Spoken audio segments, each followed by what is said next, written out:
Hey, what's up guys, this is Glucky White and today I'm going to be unboxing a Matchbox 4 Police Interceptor. This is a fire department specification, so it has it's red and it has a few fire department decals on it.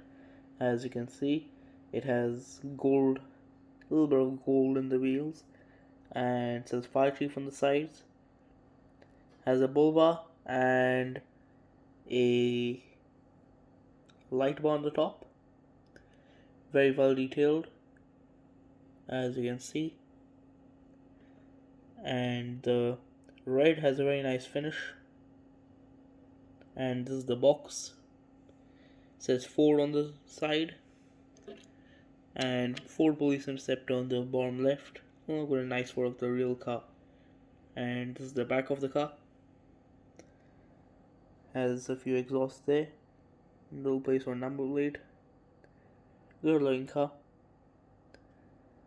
And yeah, that's my shit. So thanks for watching. I'll see you all later. Bye.